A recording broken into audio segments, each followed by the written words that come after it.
बुड़बक बनाने का काम कर रहा है जी। और आधार कार्ड स्कैन करने का आपको किसने आदेश दिया? हम तो भैया बना और किसी के अकाउंट से पैसा जब घिंचा जाएगा तो किसको खोजेगा? प्रशांत किशोर तक को बुलाइए, यहाँ पर हिसाब होगा। आ रहा है ना, हमको लाइसेंस चाहिए। आदेश है। कौन किया है? प्रशांत किशोर का आदेश है। प्रशांत किशोर हमारे बाप है।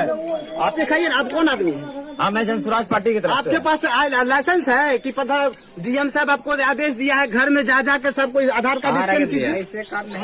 अगर मान लीजिए अगर आपको रोजी रोजगार की इतना चिंता है तो बिना इलेक्शन जीते आप कौन सी सेवा करेंगे? आपका कहना है कि हम इलेक्शन जीतेंगे तो 20,000 रुपया देंगे खाता पर। अगर हार जाइएगा तब की हार जाइए, कुछ नहीं मिलेगा। आपको वोट दिया, आप हार गए, 5 साल का इसका जो क्षति होगा उसका हर जना के देगा। अगर हार गया तो भी दीजिएगा। नहीं लिखा हुआ है, जबरदस्ती मानव सेवा कर रहे हैं ना, मानव सेवा कर रहे हैं क्या लूटने का काम कर रहे हैं? उनको जरूरत है